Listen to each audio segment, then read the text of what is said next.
밤이나 낮이나 주님 생각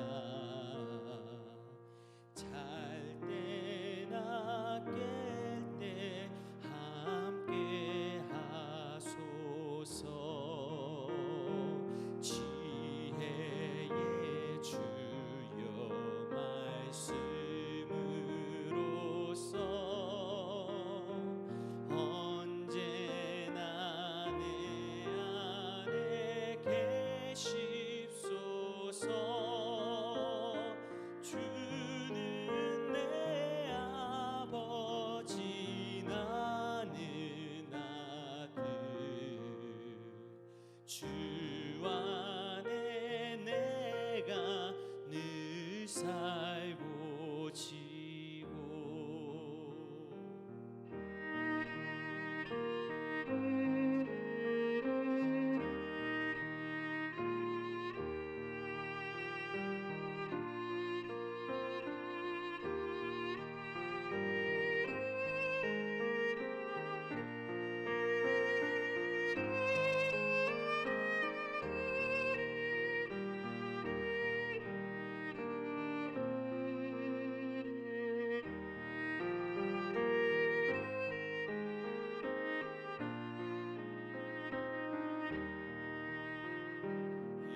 영원한 주님 내 승리의 주.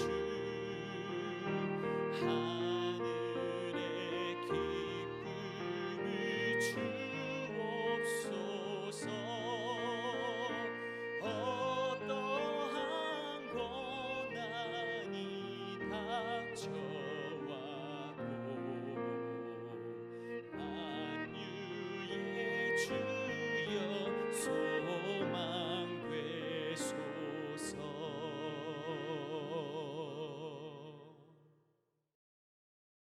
샬롬, 귀한 하루를 말씀 묵상과 기도로 시작하는 우리 귀한 식구들에게 하나님 우리 아버지와 주 예수 그리스도로부터 은혜와 평강이 풍성하기를 축복합니다. 오늘 묵상하실 본문 말씀 잠언 1장 2절부터 5절 우리 같이 읽겠습니다. 이는 지혜와 훈계를 알게 하며 명철의 말씀을 깨닫게 하며 지혜롭게 공의롭게 정의롭게 정직하게 행할 일에 대하여 훈계를 받게 하며 어리석은 자를 슬기롭게 하며 젊은 자에게 지식과 근신함을 주기 위한 것이니 지혜 있는 자는 듣고 학식이 더할 것이요 명철한 자는 지략을 얻을 것이라. 아멘. 지금 읽은 본문은 잠언서의 시작 부분으로 잠언서를 기록하여 성도들에게 주신 의도가 무엇인지 말씀하고 있습니다.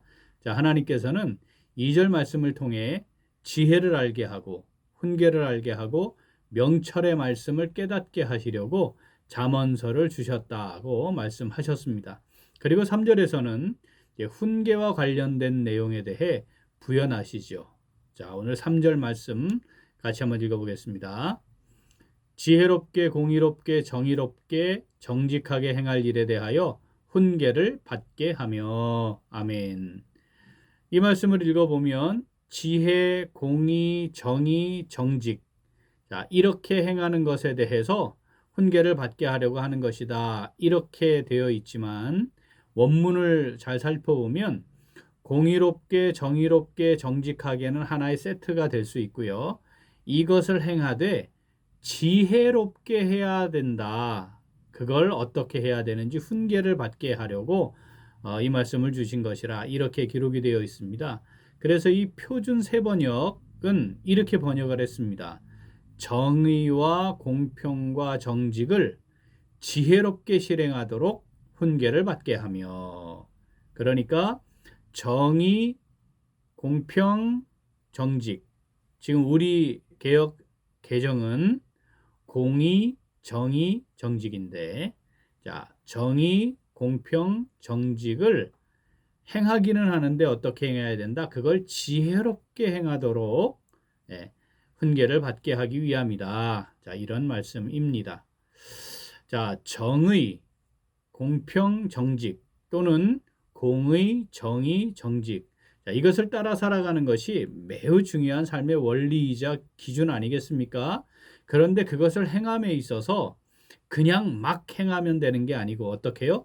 지혜롭게 행하도록 훈계, 계속 훈련을 통해 교육받게 하는 훈계를 받게 하시려는 거다.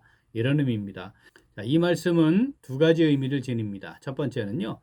공의, 정의, 정직을 따라 지혜롭게 살아가는 삶이 무엇인지를 훈계를 받게 한다. 이런 의미고요. 또 하나는 공의, 정의, 정직을 행하는데 그걸 어떻게 지혜롭게 행할 수 있느냐. 그것에 대해 훈계를 받게 하신다는 의미가 됩니다. 이 둘을 사실은 잘 이렇게 조화를 이루어서 우리는 이해하고 받아들이면 됩니다. 그러니까 공의, 정의, 정직, 그것을 따라 살아가면서 그것을 행하는 것도 지혜롭게 행해야 하고 또 그것을 따라 살아가는 지혜로운 삶도 살아야 하는 것이죠. 여기서 우리는 먼저 그럼 공의, 정의, 정직 이게 정확하게 어떤 건지 확인을 할 필요가 있습니다. 그것은 하나님의 기준을 따르는 겁니다. 그런데 자칫 잘못하면 이것이 도덕적 기준으로 이해하기 쉽습니다. 도덕적 기준에서의 공의, 정의, 정직은 상대적이에요. 그래서 상황에 따라 달라집니다. 어떤 기준으로는 정의가 되지만 그것이 정의롭지 못한 것이 되는 경우가 있어요. 또 나를 중심으로 한 공평, 그것은 상대 입장에서는 공평하지 못한 것이 되기도 합니다. 또 어떤 경우에는 지금 거짓을 행하는 것, 묵인하는 것, 덮어두는 것, 아니라고 하는 것, 이것이 어떤 경우에는 옳은 일인 것처럼 보여지기도 합니다. 이게 바로 도덕적 기준이죠. 상대적 기준. 근본적으로 세상은 공중의 권세 잡은 자, 사탄이 불순종하는 아들들 가운데에서 역사하고 있기 때문에 정의로운 거, 공평한 거, 정직한 것. 우리 개혁개정대로 하면 공의롭고 정의롭고 정직한 것. 이게 표면적으로는 다 그렇게 그걸 따르고 해야 된다라고 말하지만 구조적으로는 절대 그럴 수 없도록 만들어져 있는 거죠. 죄를 범할 수밖에 없는, 죄를 지으며 살아갈 수밖에 없는 죄인들이 모인 구조가 정의롭고 공평하고 정직할 수가 없는 겁니다. 따라서 하나님의 말씀을 기준으로 분명하게 이 기준이 확립되지 않으면 공의롭고 공평하고 정의롭게 정직하게 이렇게 살아가는 거 사실 가능하지 않은 것이죠. 또 여기서 사실 우리가 조금 더 깊이 생각을 해보면 그걸 잘 알았다고 하죠. 그런데 알기만 하는 것으로는 충분하지 않고 그걸 살아가야 되는 거죠. 공의롭게 정의롭게 정직하게 지혜를 따라 살아가려면 이 어그러진 세상 속에서 그냥 저절로 되는 게 아니고 알기만 하면 되는 게 아니고 또 한 번 했다고 되는 게 아니고 끊임없이 지속적으로 그렇게 살아가도록 훈계를 받아야 되는 거죠. 즉 훈련을 통해 지속적으로 교정이 되고 반복적으로 교정이 되는 교육의 과정을 거쳐야만 한다는 겁니다. 하나님께서 잠언의 말씀을 우리에게 주신 의도 바로 그것입니다. 3절 말씀 같이 읽겠습니다. 지혜롭게 공의롭게 정의롭게 정직하게 행할 일에 대하여 훈계를 받게 하며. 아멘. 오늘 말씀 내게 주시는 말씀으로 받아 묵상하며 순종하는 성도 어떻게 할까요? 우리 같이 읽겠습니다. 훈계를 잘 받아 공의, 정의, 정직을 지혜롭게 행하는 삶을 살아갑니다. 한 번 더. 훈계를 잘 받아 공의, 정의, 정직을 지혜롭게 행하는 삶을 살아갑니다. 우리는 우리 자신들이 약점이 있고 부족함이 있고 허물과 실수도 많다는 사실을 잘 알고 있습니다. 그러니까 훈계를 잘 받아야 합니다.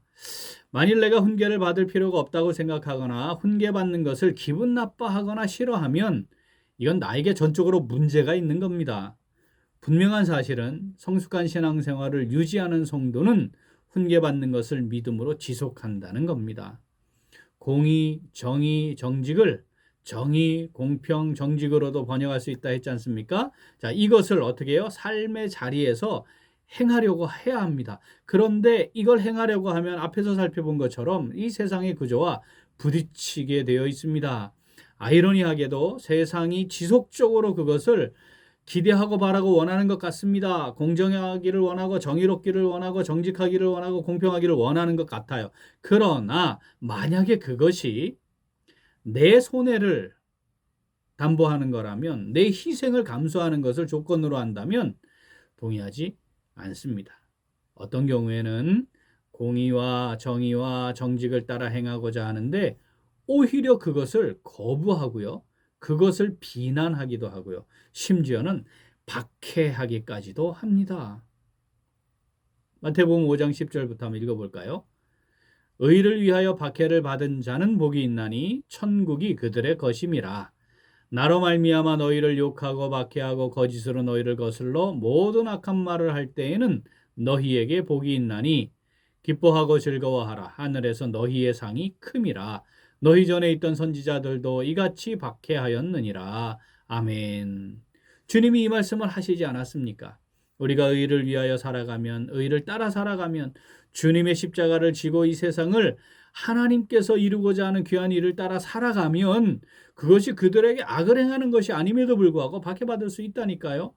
공의롭게 정의롭게 정직하게 살아가면 이 세상의 구조 속에 있는 사람들 또는 이 구조가 우리를 향해 잘합니다라고 하는 경우도 있겠지만 근본적으로는 결국 충돌을 일으키게 되는 것입니다.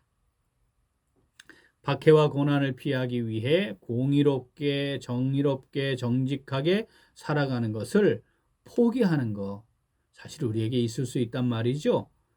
자, 그럴 때에 지혜롭게 해라. 하나님이 주신 지혜를 따라 해야 한다. 오늘 이 말씀하는 거죠. 그런데 그게 얼마나 힘들고 고단하고 어렵겠습니까? 그러니까 어떻게 해요? 훈련 받아야 한다. 훈계를 받아야 하는 것이다. 라고 말씀하시는 겁니다. 자, 오늘 말씀 2절부터 5절 다시 한번 읽습니다. 이는 지혜와 훈계를 알게 하며 명철의 말씀을 깨닫게 하며 지혜롭게 공의롭게 정의롭게 정직하게 행할 일에 대하여 훈계를 받게 하며 어리석은 자를 슬기롭게 하며 젊은 자에게 지식과 근신함을 주기 위한 것이니 지혜 있는 자는 듣고 학식이 더할 것이요 명철한 자는 지략을 얻을 것이라. 아멘. 잠언서를 비롯해 하나님의 말씀을 통해 지속적으로 훈계를 잘 받아서 공의, 정의, 정직을 행하되 지혜롭게 행함으로 하나님의 뜻을 이루며 살아가는 오늘 그리고 우리 매일매일의 삶이 될 수 있기를 간절히 소원합니다. 아멘. 우리 함께 기도하겠습니다.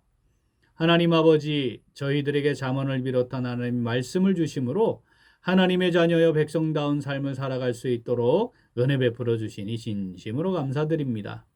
그런데 저희들은 공의롭게 정의롭게 정직하게 행하여야 함을 머리로는 이해하지만 그렇게 살아가기 위해 많이 애쓰지 못했고 또 하나님의 자녀로서 거룩함을 따르는 성도로서 온전히 살아가지 못했습니다. 또한 자주 현실에 안주하거나 타협하며 힘들거나 고단하거나 고난이 닥쳐오면 하나님의 말씀대로 행하는 것을 붙잡고 지혜롭게 행동하는 것을 포기하였고 현실과 타협하였습니다. 잠언과 하나님의 말씀으로 지속적으로 훈계를 받아 성숙해져야 했지만 훈계에 대해 거부 반응을 보이거나 바르게 행하지 못하였습니다. 이 시간 회개하오니 저희들을 긍휼히 여겨주시고 용서하시고 용납하여 주시옵소서.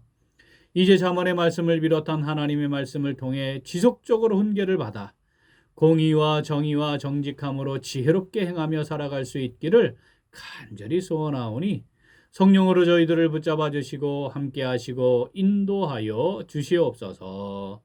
감사드리며 예수님 이름으로 기도합니다. 아멘.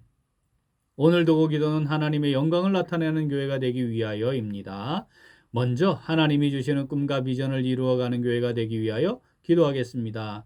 우리 교회의 두 가지 비전인 어르신 돌봄 사역과 다음 세대를 세우는 사역이 지역을 세우는 아름다운 섬김이 되고 이를 통해 하나님의 영광이 나타나도록 기도하겠습니다. 또한 말씀 안에서 기도로 승리를 경험하는 교회가 되기 위하여 기도하겠습니다. 말씀 안에서 말씀이 주시는 힘과 능력 안에서 기도하기를 쉬지 않고 인내하며 마음에 품고 소망하는 제목들을 하나씩 이루어가는 교회가 되도록 기도 제목 보시면서 함께 기도하겠습니다. 금요일부터 2박 3일간 청소년부 여름 캠프가 진행되지요. 잘 준비해서 하나님과 우리 청소년들이 인격적으로 만나고 서로 교제하고 하나됨을 확인하며 풍성한 은혜가 있는 캠프가 되도록 기도하시기 바랍니다. 이어서 육신의 연약함으로 치료 중에 있는 식구들과 생활에 어려움을 겪고 있는 식구들과 군복무 중인 형제들과 타 지역에서 머물고 있는 교회 식구들과 학업 중에 있는 청년들 위해 기도하시고 우리 각자 기도 제목 가지고 함께 기도하겠습니다. 기도합니다.